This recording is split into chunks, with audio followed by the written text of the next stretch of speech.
నారాయణ సమారంభాం శంకరాచార్యమధ్యమాం అస్మదాచార్యపర్యంతాం వందే గురు పరంపరాం.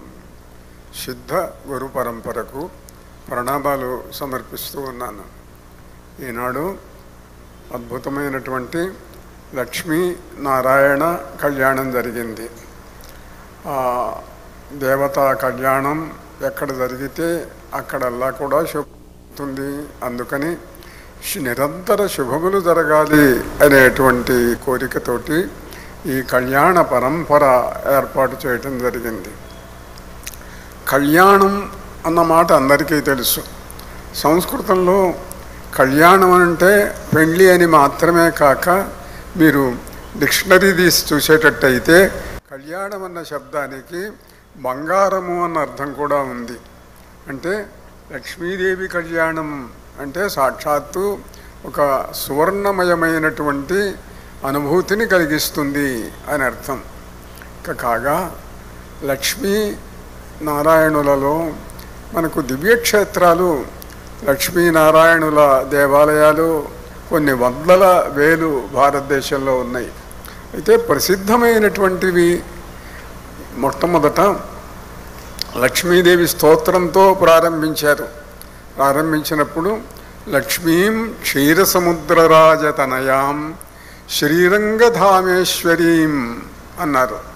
అంటే ఆమె నివాసం ఏది అని అంటే ప్రధానమైన నివాసము శ్రీరంగము అని మనకు చాలా పురాణ ప్రసిద్ధమైనటువంటి శ్లోకం, అందరూ పఠించేటువంటి శ్లోకం. మొన్న ఒకసారి చెప్తూ లక్ష్మీదేవి కొల్హాపురంలో ఉన్నది అని అన్నాను. ఉత్తర హిందూస్థానంలో కొల్హాపుర లక్ష్మి అది చాలా ప్రసిద్ధ దేవత. ఆవిడ అగస్త్య మహర్షి వింధ్యపర్వతం యొక్క గర్వాన్ని అణచటం కోసం ఆయన కాశీ నుంచి బయలుదేరి వింధ్యపర్వతం దాటి వచ్చాడు. ఇంకా కాశీ వెళ్ళటానికి వీల్లేదు. ఆయన తిరిగి వెళ్తే మళ్ళీ వింధ్యపర్వతం ఆకాశం అంత ఎత్తు పెరుగుతుంది. అందువల్ల ఆయన వెళ్లకుండా కాశీకి వెళ్ళలేకపోతున్నానే అనే బాధతోటి ఆయన వస్తూ కొల్హాపుర లక్ష్మిని ప్రార్థించాడు. అమ్మా, నాకు జీవితంలో ఇంత అసంతృప్తి ఎందుకు కలిగింది? నాకు మళ్ళీ కాశీ వెళ్ళాలని ఉన్నది. తల్లి నువ్వు అనుగ్రహించు అంటే అనుగ్రహిస్తాను, కానీ ఇప్పుడు కాదు. వచ్చే మహాయుగంలో మనకు కృతయుగం, త్రేతాయుగం, ద్వాపరయుగం, కలియుగం ఈ 4 కలిస్తే ఒక మహాయుగం. ఒక్కో మహాయుగంలో ఒక్కో వ్యాసుడు వస్తాడు. ఇప్పుడు మనకు పురాణాలు రచించినటువంటి వ్యాసుడు 28వ వ్యాసుడు. వేదములు విభజించాడు ఆయన. 18 పురాణాలు రాశాడు, ఉపపురాణాలు కూడా రచించాడు. వ్యాసుడు అనేటువంటిది అది ఒక పదవి లాంటిదన్నమాట. అంటే అసలు పేరేమిటి ఆయనకు అని అంటే ఆయన కృష్ణద్వైపాయనుడు. వాళ్ళ అమ్మ నాయన పెట్టిన పేరు కృష్ణుడు, నల్లగా ఉండేవాడు. ద్వీపంలో పుట్టాడు గనక ద్వైపాయనుడు అని అన్నారు ఆయన. కృష్ణద్వైపాయనుడు. వేదములను విభజించటం వల్ల ఆయనకు వ్యాసుడు అన్న పేరు వచ్చింది. వస్తే కొల్హాపుర లక్ష్మి అగస్త్యుడితోటి చెప్పింది, నాయన నీవు వచ్చే మహాయుగంలో నువ్వు వ్యాసుడివైతావు. అప్పుడు ఆయన వ్యాస పదవి వస్తుందన్నమాట అగస్త్యుడికి. అప్పుడు వెళ్దువు కానీ మళ్ళీ కాశీకి, ఇప్పుడే కొన్ని లక్షల సంవత్సరాలు మాత్రం పోవటానికి వీల్లేదు అన్నాడు. అందువల్ల అగస్త్య మహర్షి ఆయన ప్రధాన నివాసంగా మా పీఠ ప్రధాన స్థానమైన కుర్తాళం ఆయన ప్రధాన కేంద్రంగా పురాణాలలో చెప్పబడింది. అలా మహాలక్ష్మి మనకు కొల్హాపురంలో ఉన్న దేవత. దక్షిణాపథంలో లక్ష్మీదేవి అనంగానే అందరికీ ప్రసిద్ధ శ్లోకం శ్రీరంగధామేశ్వరి. శ్రీరంగంలో ఉంటుంది లక్ష్మీదేవి. శ్రీరంగంలో మరి లక్ష్మీదేవి ఉంటే నారాయణుడు ఉండడా? నారాయణుడు ఉంటాడు. ఆయన ఎట్లా ఉన్నాడు? రంగనాథుడు అన్న పేరుతో ఉన్నాడు. అక్కడ రంగనాథుడు, లక్ష్మీదేవి శ్రీరంగంలో నివసిస్తూ ఉంటారు. మహాక్షేత్రానికి వెళ్ళి మనం దర్శనం చేసుకుంటూ ఉంటాం. అంటే విష్ణుమూర్తికి ఒక పేరు ఉన్నది, పద్మాక్షుడు అని చెప్పి. విష్ణువు, నారాయణుడు, కృష్ణుడు ఇలా ఎన్నో పేర్లు ఉన్నప్పటికీ కూడా విష్ణుమూర్తి ఎలా ఉంటాడు? చాలా అందంగా ఉంటాడు. ఎట్లా ఉంటాడు? పద్మాక్షుడిలాగా ఉంటాడు. అంటే పద్మాక్షులంటే ఎట్లాంటివండి? తెల్ల తామరలా, ఎర్ర తామరలా అని అంటే మామూలుగా తెల్ల తామరలు. పుండరీకాక్షుడు అని అంటారు నారాయణుణ్ణి, విష్ణుమూర్తిని. పుండరీకం శితాంభోజం. పుండరీకం అంటే తెల్ల తామర. ఎప్పుడన్నా కోపం వస్తే అరుణ కమలాక్షుడయ్య మురాంతకుండు అని మనకు పురాణంలో కనిపిస్తుంది. ఎర్ర తామరల్లాగా ఆయన కళ్ళు వచ్చినట కృష్ణుడికి. అట్లా మామూలుగా పుండరీకాక్షుడు ఆయన. మరి అందంగా ఉండే కళ్ళు కలిగినటువంటి మగవాళ్ళందరినీ కూడాను పద్మాక్షుడు అనవచ్చునా? అంటానికి లేదు. మగవాళ్ళల్లో, పురుషులలో పురుషోత్తముడు అయినటువంటి ఒక్క విష్ణుమూర్తిని మాత్రమే పద్మాక్షుడు అనాలి. మరి ఇంకెవరిని అనొచ్చు అంటే ఆడవాళ్ళని అనొచ్చు. ఆడవాళ్ళందరినీ కూడా పద్మాక్షి, ఆమె పద్మాక్షి, అందంగా ఉన్న కళ్ళు కలిగింది, పద్మములాగా విశాలంగా ఉన్న కళ్ళు కలిగింది అని చెప్పి స్త్రీల యొక్క కన్నులను పద్మములతో పోల్చవచ్చు. మగవాళ్ళ యొక్క కన్నులను పద్మముతో పోల్చటం సంప్రదాయం కాదు. మరి దేంతో పోల్చాలండి? ఏదన్నా ఓ పోలిక లేదా అసలు అని అంటే ఉంది. శాస్త్రంలో చెప్పారు, మగవాళ్ల కన్నులు వృషభాక్షులు అనాలి వాళ్ళను. వృషభం అంటే ఆబోతు, మదించినటువంటి ఆబోతు యొక్క కళ్ళు ఎట్లా ఉంటాయో దాన్ని వృషభాక్షుడు అని అంటారు. కనుక మీ ఇంట్లో మీరు ఎవరినైనా మీ మగవాళ్ళని అనదలుచుకుంటే వీడు వృషభాక్షుడు, ఓ ఏ వృషభాక్ష ఆయన అనొచ్చు, అభ్యంతరమేమీ లేదు. అయితే కళ్ళు విశాలంగా లేవనుకోండి, చిన్నవిగా ఉన్నవనుకోండి, దాంట్లో సంస్కృతంలో పెద్ద కవి ఉన్నాడు, పెద్దిభట్టు అని చెప్పి. ఆయన భార్య కొంచెం వికారంగా ఉండేది. ఉంటే మీరు పెద్ద కవీశ్వరులు, రాజుల దగ్గర జమీందారుల దగ్గర చాలా కానుకలు పొందారు, నన్ను ఎప్పుడు వర్ణించరేమిటండి? అందరి మీద శ్లోకాలు చెబుతారు, పద్యాలు చెబుతారు, మీరు నా మీద ఎప్పుడు పద్యం చెప్పరేమిటండి అన్నాడు. ఏం చెబుతాడు పాపము? పద్మాక్షి అని చెబుతాడా? ఆమెకు సంస్కృతం పెద్దగా రాదు. సరే ఎందుకైనా కోరింది కాదనటం దేనికి లేని తింత్రిణీదళ్ళ విశాలలోచన అన్నట్ట. అంటే ఏమిటండి అన్నది. ఎందుకులే ఏదో సంస్కృతంగా నీకు రాదుగా అన్నట్ట. అంటే వెనకటి పండితుల్లో కొన్ని తరాల కింద అయితే ఇంట్లో సంస్కృతం మాట్లాడుకుండేవాళ్ళు, ఆడవాళ్ళు మగవాళ్ళు అందరూ కూడా బాగా వచ్చినటువంటి సంస్కృతం వచ్చిన కుటుంబాలలో. కొన్నిసార్లు ఏమంటే చదువు రాని అమ్మాయిని పెళ్లి చేసుకోవటం జరుగుతూ ఉంటుంది. అందరికీ చదువు రావాలని ఎక్కడుంది? కానీ ఇంట్లో మాట్లాడే అలవాటును బట్టి ఈ భర్త అన్నట్ట భార్యతోటి, ఈ దినంబు తింత్రిణీ ఫలరసంబు కాచితివా లేదా అన్నట్ట. ఇవాళ తింత్రిణీ ఫలరసం కాచావా లేదా అంటే అదేమిటండి అన్నది. అంటే నీకు సంస్కృతం రాదా అన్నాడు. నేను నేర్చుకోలేదండి మా ఇంట్లో, ఇక నుంచి నేర్చుకో అన్నాడు. ఏమిటి తింత్రిణీ రసం అని అంటే, ఇవాళ ఇంట్లో రసం పెట్టావా, చారు పెట్టావా అని. అంటే ముందు ఇంట్లో ఎవరైనా సంస్కృతం మాట్లాడదలుచుకుంటే, ఇప్పుడు అందరూ ఇంగ్లీష్లోనే మాట్లాడుకుంటున్నారు ఇంట్లో కూడాను. చాలా చోట్ల మామూలుగా ఏదో హోటల్కి వెళ్ళినా, ఇంటికి వెళ్ళినా, హోటల్కి వెళ్తే రైస్ పెట్టంటాడు, అన్నం పెట్టనడు, కర్రీ తీసుకురా అంటాడు. దాని బదులు సంస్కృతం కూడా కొంచెం నేర్చుకోని అంటే బాగానే ఉంటుంది. సరే అంటే చింతాకులాగా విశాలమైన కన్నులు గలదానివి అని ఆ మాట అర్థమైతే ఆమె ఏమి చేసి ఉండేదో. దాని అర్థం ఏమిటండి అని ఇప్పుడు వద్దులే తర్వాత చెబుతాలే అన్నాడు ఆయన. తర్వాత ఏదో చెప్పాడు అనుకోండి. ఇలా పద్మాక్షుడైనటువంటి రంగనాథుని యొక్క కన్నులు మహాద్భుతమైనవిగా వర్ణిస్తారు. ఒకరోజు రామానుజాచార్యుల వారు మహనీయులు ఆయన వీధిలో వెళ్తున్నారు, శ్రీరంగంలో వీధిలో వెళ్తూ ఉంటే శిష్యులందరూ ఉన్నారు, వెళ్తూ ఉన్నాడు. అంటే దోవలో నడుస్తూ ఉంటే ఎండగా ఉంది బాగా. ఆయన రంగనాథస్వామి ఆలయానికి వెళ్తున్నాడు. వెళ్తూ ఉంటే ఒక కుర్రాడు భార్య నడుస్తున్నారు పక్క పక్కన. ఇతడు భార్యకు గొడుగు పడుతున్నాడు, తాను ఎండలోనే ఉన్నాడు. గొడుగు మరీ ఇద్దరు పట్టేటట్టు లేదు, అందుకని గొడుగు భార్యకు పడుతున్నాడు. రామానుజాచార్యుల వారికి ఆశ్చర్యం వేసింది, ఇదేమిటిది?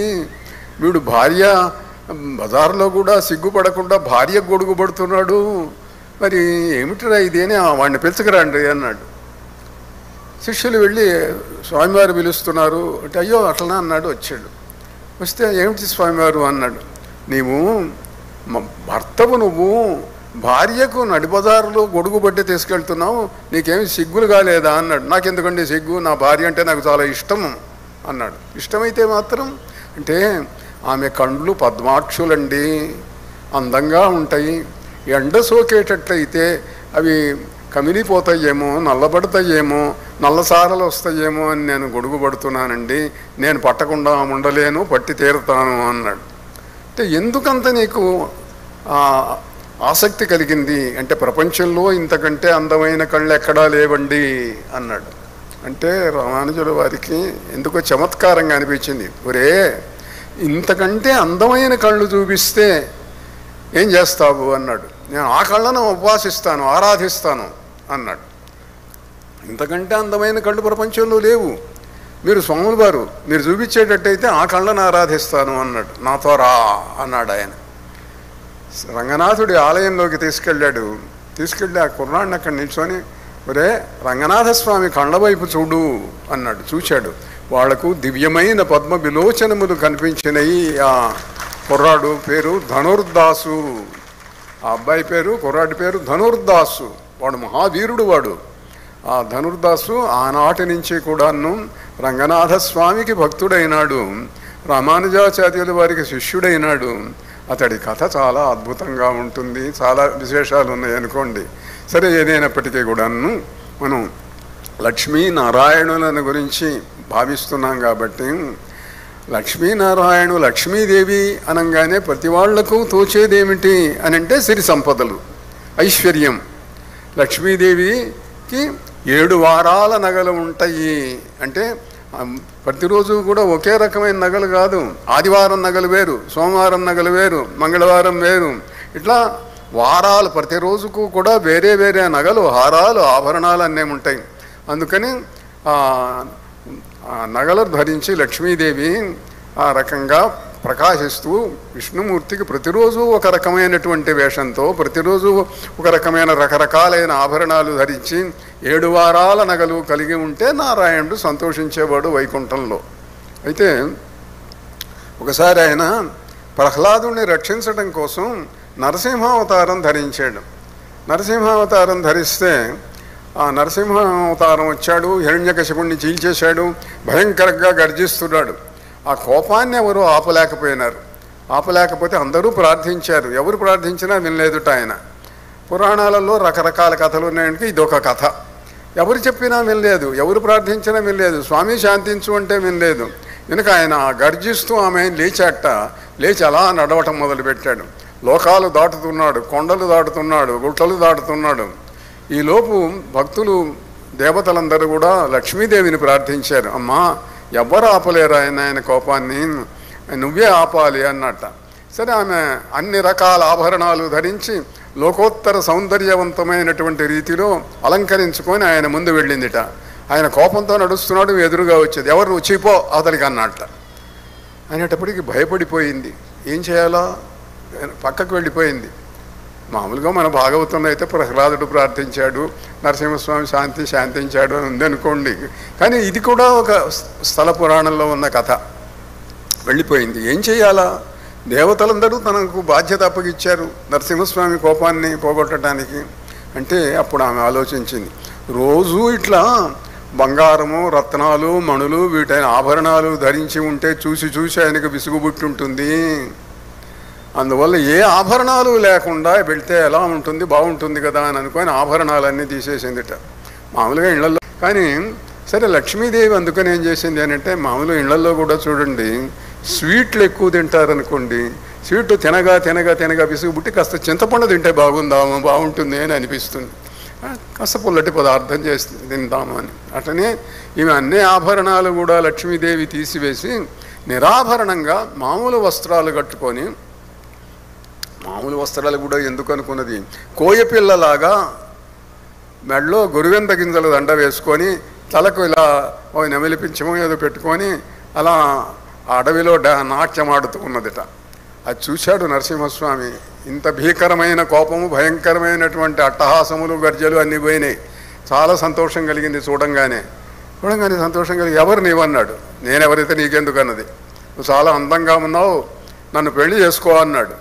నేనెందుకు పెళ్లి చేసుకుంటానన్నది.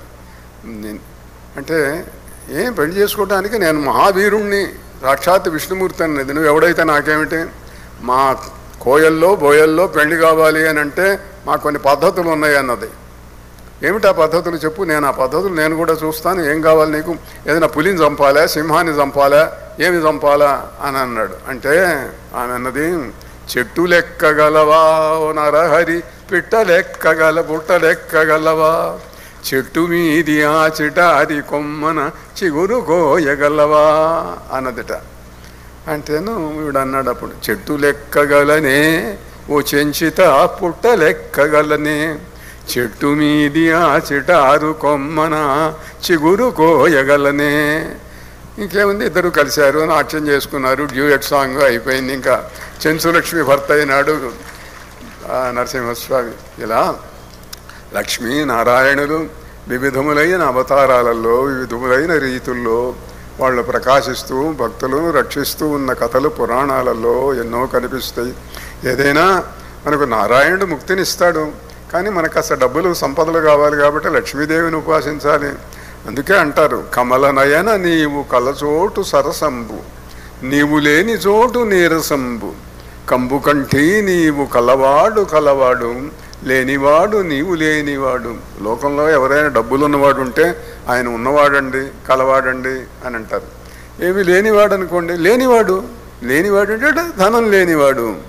ధనం కావాలి, సిరి సంపదలు కావాలి, ఐశ్వర్యం కావాలి, అధికారం కావాలి, ఇవన్నీ లక్ష్మీదేవి ఇస్తుంది. నారాయణుడు కూడా ఇస్తాడు. అలాంటి లక్ష్మీనారాయణ దంపతుల యొక్క శుభప్రదమైన కళ్యాణం ఇవాళ మీ అందరికీ శుభములిచ్చునుగాక. నారాయణ నారాయణ.